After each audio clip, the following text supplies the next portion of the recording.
interesting story that is as a result of the act of kindness. Like they say, a mustard seed is very small, but the proceeds of the mustard seed goes out. And you know, when you see the mustard, the tree that comes out of the mustard seed, you will know what it means to be kind to others. And so today, I'm so happy to just bring to you a beautiful story between the founder of Hepto, Mr. Mohamed, Jama Mohamed, and the then young nurse, Madam Florence.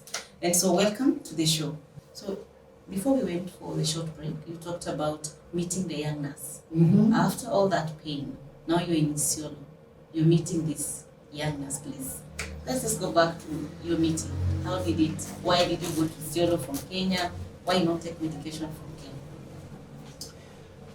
I don't know why I ended up in Isiolo. Okay. I think that it meant to be that way. Okay.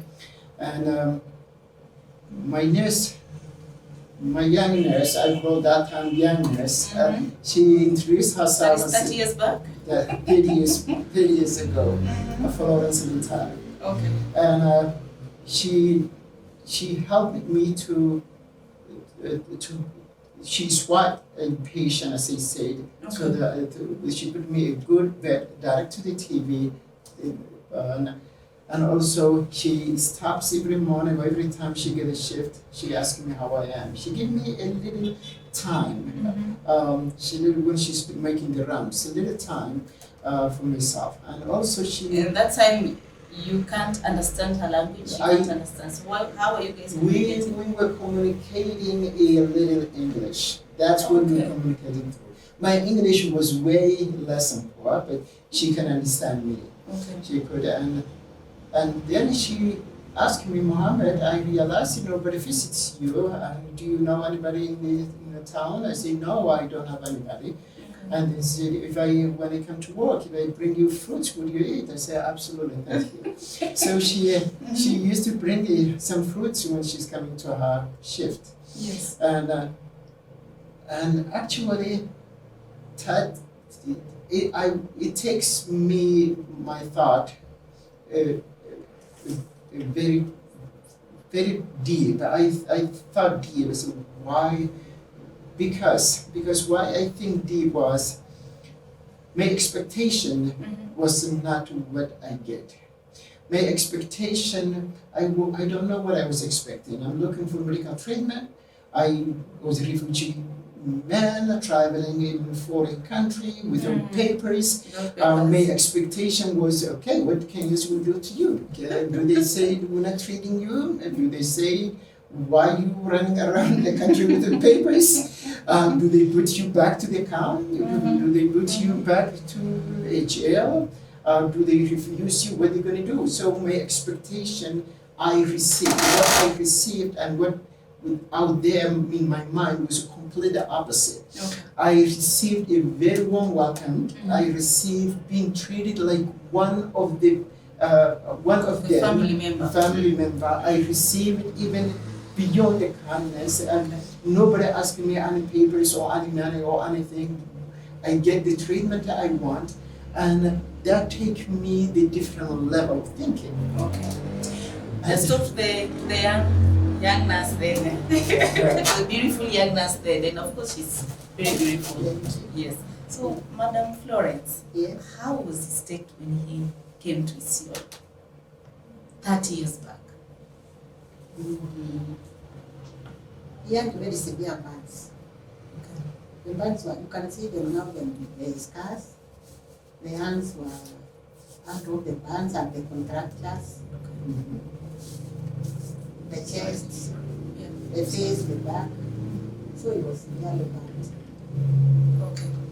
So when you saw him, was it your responsibility to take care of patients like him, or were you assigned to him, or you assigned yourself to him?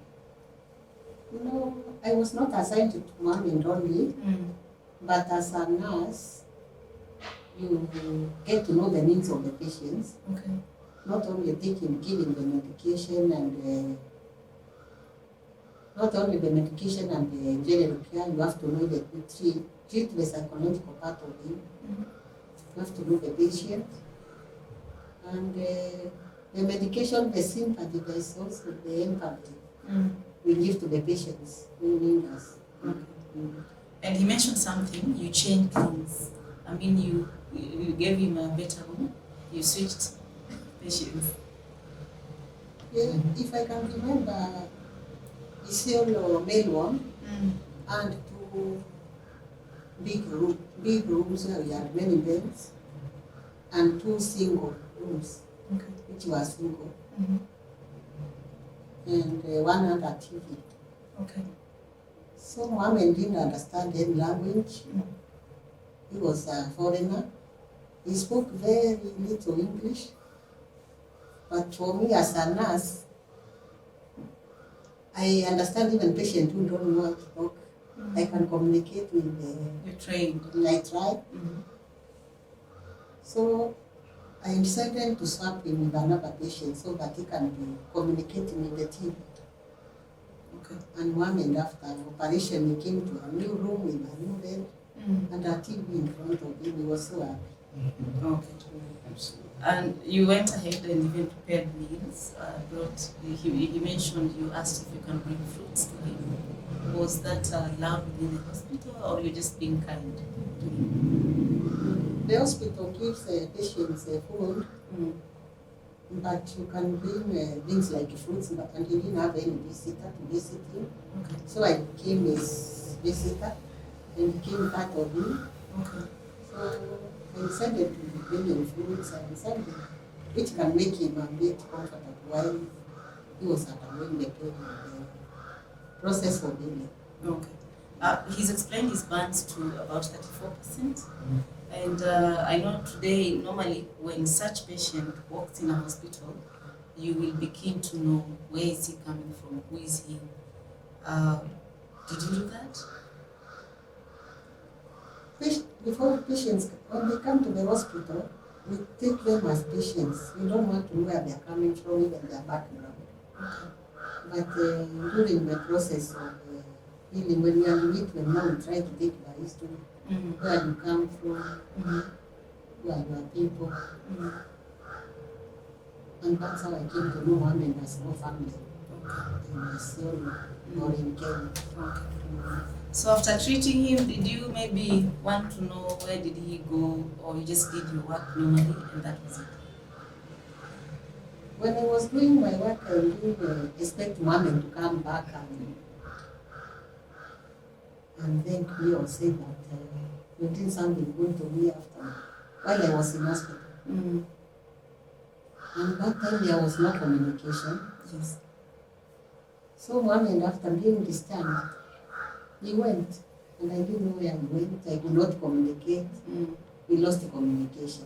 Yes. At some point, did you think of that patient, that Mohamed, how is he? Even if I thought about Mohamed now, could I communicate with him? He was a foreigner, he left. I don't know where he went. Mm. There were no mobile phones by that time. Okay. Thank you for that. She said about what she did, and that is where you left us. You've done this beautiful work. I mean, she's done this beautiful work. You're gone now. You've left Isiolo. So what happened after Isiolo? After Isiolo, I came back to Nairobi. I started a process Mhm. of, I went to the United Nations Mhm. office. I started processing of getting some help through the United Nations in anywhere in the world, if we can get help. Yes. And that time, then United Nations, they sent me a doctor to evaluate me in order to get a medical report. Yes. And they sent me to Nairobi Hospital. Okay. And I sit with the doctor, which is, I think somehow it affiliates with the United Nations office. Mhm. And when he examined me, he put a report that I was healed and I can go back to Somalia and still do the farming thing. Yes. And he said, there's no way to go back. And the United Nations saying, you know what, And this is a doctor's report. We cannot deny the doctor. This very weak report. We cannot do anything. And still I didn't lose the hope. But I know I know there is a way. There is a way. I came back that day to the place I lived, and I just talked to my friends. And one Kenyan man, the older guy, the Kenyan, he knows me around, and he asked me my situation. I told the United Nations denied my case because of the doctor's report. And then he said, you know what, Mohamed, I'm going to take you to the Standard. Newspaper Standard, I'm going to put you on the front page of News Standard, and we tell everybody the United Nations deny your case and you need the treatment. I said, okay, although I don't like the publication of my picture in the newspaper, Yes. but I said, okay, because it was helping me. And we go in the morning, one morning we go there downtown in Nairobi, and before we get into the Standard office, he stopped and he faced me and he said, you know what, I remember a doctor, a friend of mine I know, maybe I take you there take you to his office and see what he says. Maybe he has some idea. I said, okay. We go with his friend, and that doctor examined me. He said, you know what, I'm a family physician, but one of our team is a plastic surgeon. He is in Nairobi Hospital. We're going to send you to him, and maybe he will help you. Yes. I go to Nairobi Hospital. I met the plastic surgeon. He examined me. He put a very good report. I love it. And he said, excuse me, Mohamed, you take this one, go to the downtown Nairobi, go to that office. Let that guy, the people in there, they will type it, bring it back, and they're aside. In the morning, usually I have the bus fare. And my bus fare is exactly, I know how many riders I will have, and that's exactly fit. So when another plan comes in between, then there's no bus fare. Yes. And here's the doctor's office, and here's another doctor, and here one secretary sitting with a typewriter, another sitting with a typewriter, not a computer, the old typewriter. Yes. 1991, yes. And then when it came out, I thought instead walking to downtown and I don't have a bus fare, maybe if I ask these ladies if they can type it, they type and they go back to the doctor and he can sign. And I asked them, so there was the older secretary and the younger one. And then I have to choose which one I Which talk to. one? Yeah. I choose the younger one. And I think why? Because the young people are more sympathetic, they never seen a problem, and they most of the hearted. And then she said, oh, Mohamed, she said, I'm sorry, the office he sent you in downtown, he has a letterhead. It's a letterhead. And but if you don't have the bus fare, here's a 5 shillings you can take for a family. Bus fare, that was 5 shillings. Yes. 5 shillings. I said, thank you. I get that 5 shilling bus fare. I went to the downtown. I get that letter typed. I went. It was around 1:30, 1:40 that time. Then I tried to pray the midday prayer. I went the masjid in downtown, it's the Jama mosque in downtown Nairobi. And when I came back, I saw one guy I know from Somalia standing there. Oh, okay. And, A refugee too? yeah, he was a refugee too, but he was talking to some guys, and but he was in Nairobi that time. And then I greeted him, and he said, Mohamed, what happened to you? And he said, you know what, that thing's happened to me. I get injured. But anyway, I need to go back to the Nairobi hospital. I need a bus fare. He said, okay, fine, then give me 20 shillings. I said, fine. When I get that 20 shillings, I feel hungry. Because I get money in my pocket, and my pocket communicated to my To stomach. your stomach, and so I you had didn't. to honor the stomach. Yeah, I didn't have a lunch or anything. I went back there. I finished the process. Went back to sleep, Okay. and that letter is what the United Nations used for my report. Sent to the American embassy, an American process. American embassy called me for interview. 9 months later, and then I came to Philadelphia. Okay. December 9, 1992, I get into Philadelphia. That was the coldest weather I ever experienced as an African. I never had a kind of that cold. When I was in a plane, it says it's 20 degrees outside. But I thought that's 20 degrees Celsius. But it was not. It was 200 degrees Fahrenheit. So when I get out, it's the cold. I settled, I get a medical treatment from Temple University Hospital in Philadelphia. I went back to school. I get my life back. I always want to find a Florence Lintare again. I won't sit in front of her and say her thank you. And in your story, you've met a lot of nice people. Why Yeah. Florence? Florence, truly speaking, she break the cycle of my thought. What my expectation, what I got, and what my expecting was completely different. Okay. She was one of the people who completely changed my thought. And she helped me when I was really needed. She didn't only help me physically, she helped me psychologically. Okay. And that is the 2, 3, 5 minutes she's talking to me when she's standing next to my bed, or when she brings me a fruit, that represents somebody caring about you. You have a value as a human. You are there, you are one of them, you are a person. That's a huge. In deep feeling, it's like a revival. Somebody bring your life again Back. back.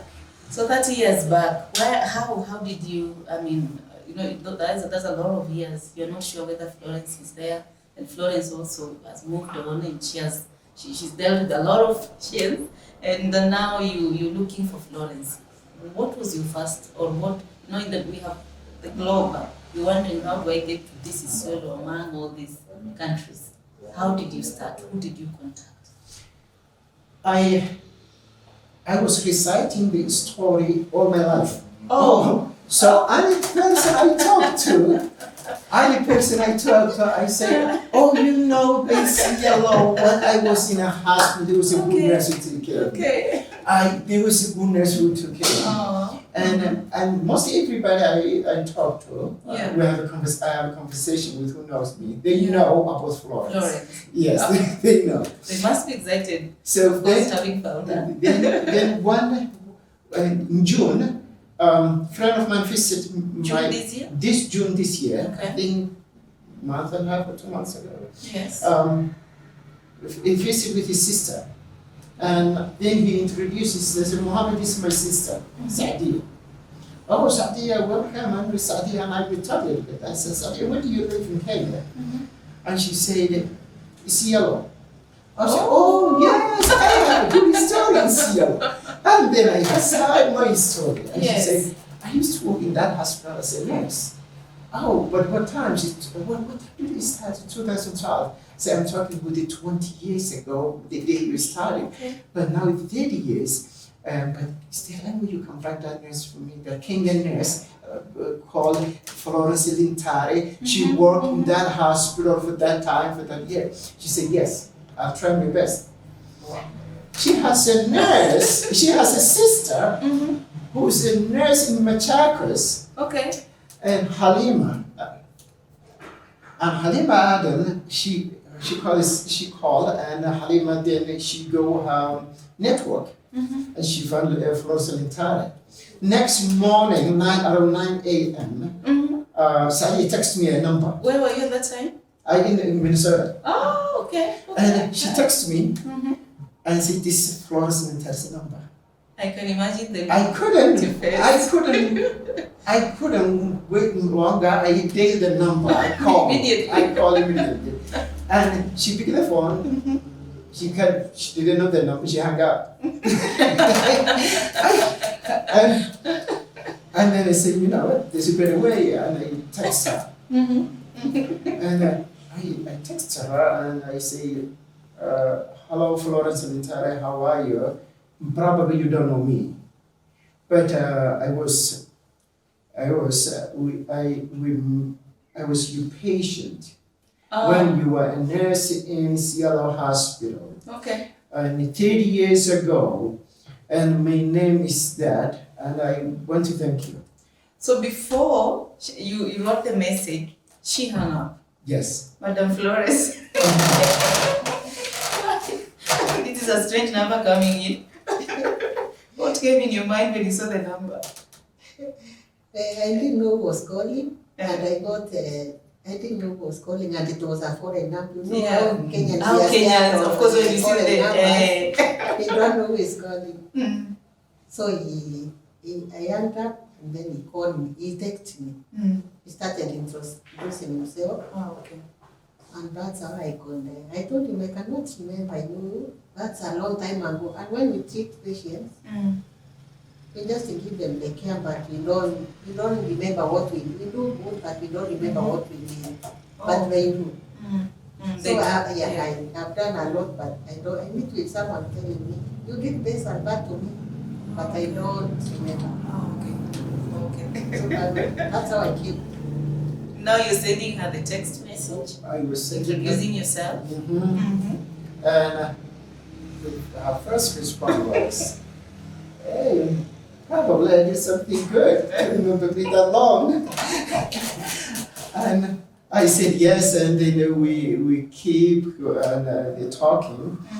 And the day, way back in 1981, the day I was discharged from that hospital, Yes. I asked her one question.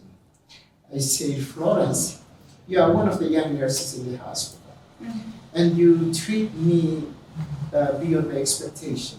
Yes. What made you give me that care? And she said, I believe if I do good thing, I'll get good thing. That statement is printed in my memory, I never forget.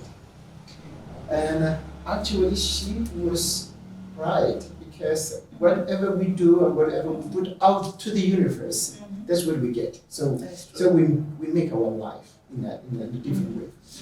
And during that text message, I said, Florence, do you remember the question I asked you 30 years ago and you answered this way? Oh, she gave you the same answer she gave you, 30 years ago? Actually, I reminded her, she answered me my question 30 years ago. I get good thing if I do good thing. Yeah, so I said, I thank you very much, and probably you'll be blessed all your life. And I'm so happy to find you. And I tell everybody, and I'll go to my work, and I said, oh, do you know the nurse I was telling you? Do you know the Kenyan nurse I was telling you up in me 30 years ago? I found her. I'd be surprised. How? How did you find her? You really? So it was very exciting. It's I thank you very much. And I thank you and your team. And actually it's your personality, your thought, and your training, and everything was it helping me. And also you planted a seed in my mind, and that seed was to help and care people.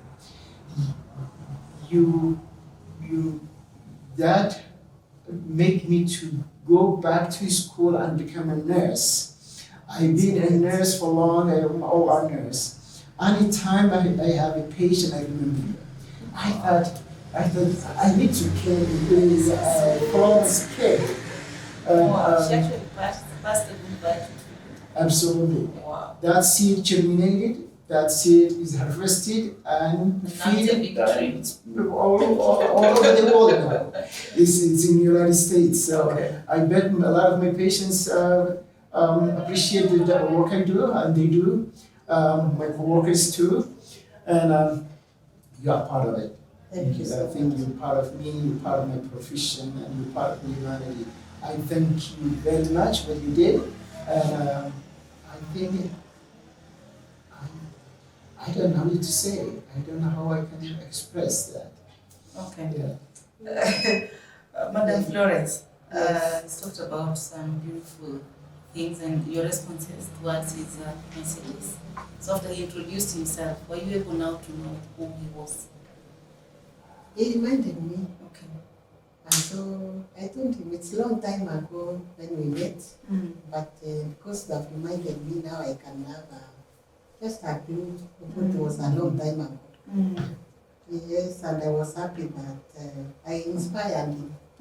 And so he's saying he became what he is today because of you. How do you feel as a mother? How do you feel as a professional out there that somebody somewhere is touched by what you did, is seeing you as their role model by your act of kindness? I feel so good, I feel blessed, Mohamed, that I inspired you to become a nurse and to do the good things you saw in me. And that's good of me. Thank I'm you. happy for you. Thank you. Thank you. That is so emotional. I don't want to be carried away with the beautiful story. Now, Mohamed, you've met Florence. Any plans you have with Florence? Florence is my family now. So I would say I would consider as a family, as a Okay. best friend of mine, and I'm so happy to meet her. Okay. I founded this organization, and this is a non-profit organization, and Yes. I want to put something back to humanity. Yes. I know I can do a lot. I know we all can do a lot as a human, and then I want the Florence is be a part of my humanitarian mission to put something back to the humanity. And I hope one day we can work together in Kenya and reach a lot of people who need the help. Yes. We can lift a lot of people who cannot stand up themselves alone, and we will contribute a lot to humanity again. So we need to plant more seeds. Okay. Yeah. There's a lot of relief-based organizations around the world. And what makes Hector different from them? Hector is completely different. Hector, because what I want to improve is what I went through. Okay. I was a refugee. I was a young boy growing up in the farmers' village. I work my school. I know how the life in Africa is in here. Need to correct. I know what the people missing. I can relate the problem our society have today. That's one thing. And second, we are not giving like a pain relief a thing of relief. We are changing the mindset, the way the people can stand on their own feet. Yes. And solve their problem. And that will come through training, through education, Yes. Inspiration, motivation, and then show how we can stand on our own feet and we can do the things we need to be done. Oh, okay. And so it's just kind of like Hector is a changing mindset. Okay. Okay. And that's completely different than what the eight. There are a lot of people, Mr. Mohamed, from our communities who would really benefit from what Hector is doing. What plans do you have in order to be able to reach out to them? And first of all, we need to register the organization here in Kenya. Yes. And after we register it, we have the short plan, we have a long plan, We visit the community hospitals, especially the rural areas where they don't have enough equipment. We try to equip the hospitals for the medical equipment from the United States. Train the people to use this medical equipment. Yes. Train the biomedical technicians to repair if they didn't work or the problem shoot. And then we try to, we will bring the knowledge or technical and whatever we think we need to improve in here. Also, we have a lot of nurses, a lot of doctors, a lot of healthcare workers in Kenya who is well trained, who have well experienced. Yes. We can use that one to reach the rural areas and also the small towns to spread the knowledge, spread the skill, and then every person can get the health care they need in the closest place. So it's like the teamwork, society work, community work. So that's what we're thinking. Okay. I believe there is, for community empowerment, I believe there are some threefold approach. Maybe working with the government official, you might even work with the leaders, or rather the locals themselves. So what is your approach towards the community? Community, we approach the community leaders, community figures. Yes. The school teachers, the religion, the any sector in the community, and in that way they will be the part of Hector and will be the part of the community, and in that way we can work together. Okay. Closely. Okay. I've seen you doing an amazing job with Ethiopia, the Jigjiga University Hospital. And I can see the hospital has about 972 staff. And so under your programs, I see you are also doing COVID-19, emerging diseases, mental health, chronic diseases, women's health, surgical services. Are you going to offer all these programs to Kenyan? Absolutely, and beyond. And we are not only we're not only bringing something to Kenya. Kenyans, they're well educated. They are not receivers. They have resources too. But we work as a community. So all the things when we bring, we get the feedback, and then we work together as a team, as a community, and see how we can go from there. Do we need to focus on mental health? How is the mental health issue is? What we can learn from the world? How we can improve? What are the surgical services? What are the environmental services? So I saw the other places I've been in Ethiopia and Somalia. Some community hospitals, they don't have the proper way to dispose the hospital waste, the medical waste, and that's when they dispose the wrong way. They put it in a big hole. It's open. Rain comes. The wind, it contaminates the rest of the environment. Yes. Then we thought how we can focus on that one, which is the environment. How we can dispose the hospital the medical waste. How we can. So it's a community work. It's a society work. It's a working together. So yes, all that things they have to want to focus. Every sector of healthcare, we see how we can improve. How we can improve the chronic health, the chronic diseases. How we can improve mental health. How the other people do their mental health. Where we can go from here. And actually, the whole East Africa, and we connected. So if same disease happen one place, it can get the other. So it's a teamwork. Okay. I can see the Jigjiga University Hospital in Ethiopia is serving about a population of 12 million people from the east of Ethiopia. And Kenya, just the county which we are broadcasting, is about 6.2 million, meaning if you're coming in Kenya and you're offering the amazing services, everyone would want to come in so that they can also be beneficiaries. And HEPTO is a non-profit organization. How are you going to manage to supply to such audience or other population?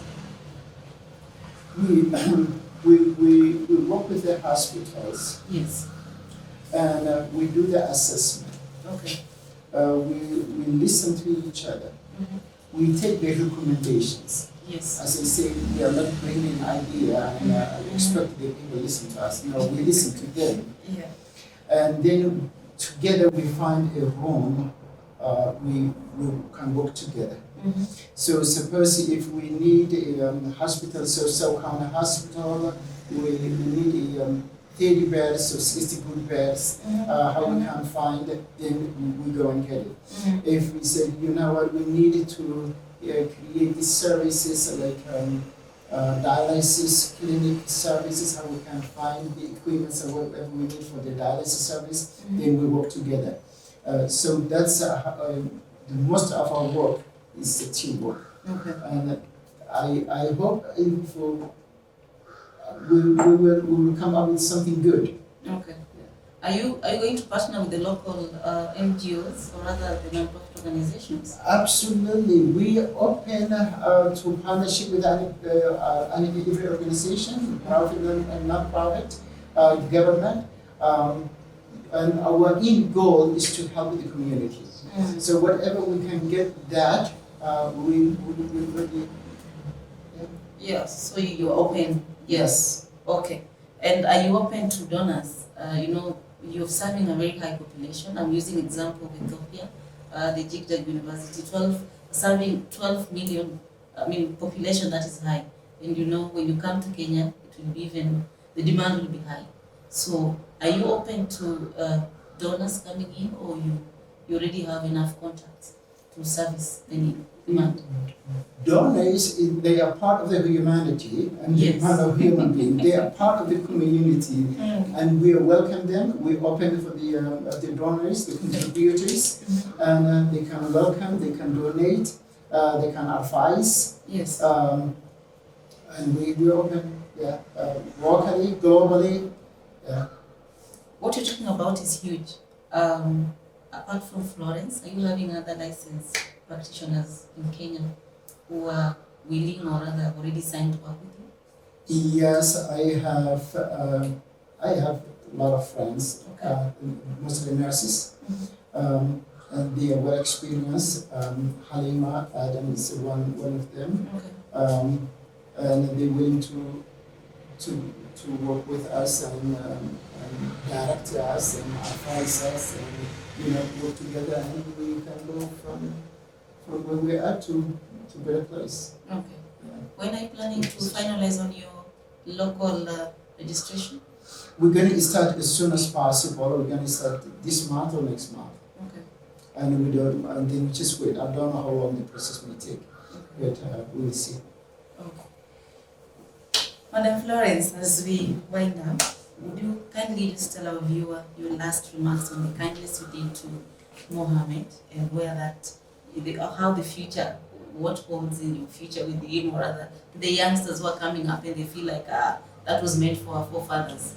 We have a common phrase in Kenya that kila mtu na. So what are your last remarks to our youths who are coming up? And out of what you did to Mohamed, that is why it's good for you. And I'm seeing something good is being helped. Okay, thank you. For me, Mohamed, I say thank you. I've never seen someone who has taken that struggle to look for me for 30 years. I'm happy that I inspired your life. And whatever I did to you, made you become a nurse and you want to give back to the community. Thank you so much. And for the young nurses, what I ask of you is to do good, always good to your patients, and leave everything to God. In Kenya, we say that tenda wema nenda zako. You do good and go your way. God guides you. Yeah. The good will follow you. So anytime you attend your patients, do everything that you can to them. Those who are, they need the support. I know what for nurses, you give the psychological part of it, the spiritual, and the medical part of it. Yes. Thank you. Thank you so much, Madam Florence. Mr. Mohamed, Jama Mohamed, founder of HIPTO. Your final remarks for viewers. Yeah, I thank you, Florence. I thank you very much for the opportunity you give us. I thank the audience for the time to listen to this story. Life teaches us a lot. And if we just look back at our past, it's amazing. The way I experience the treatment I get, Florence and her team is yellow, that changed my thought and changed my thinking for the last 30 years and maybe the rest of my life. And remember, whatever we did to others, it will happen to us. Yes. So it's better to choose a good thing and good thought. So another way is we make our life from our thinking. And so I hope the world will be a better place if we take one extra step for humanity. Yes. And humanity is a lot of things to do in it, and there's less competition, so it's open for everybody. So I thank you very much, and I'm very grateful to meet with you today. And actually, that's a very good feeling. I accomplished a lot. Thank you. Thank you. Thank you so much. Thank you so much for joining the show. Like we said earlier, a single act of kindness is like a tree that spreads all directions and again gives birth to many more trees. Wherever you are, please embrace kindness. And you know, at the end of the day, we will have a nation that has a lot of trees that are always kind and providing shelter and providing the best fruits we need in our continent. Thank you so much for watching. My name is Priska Achuki.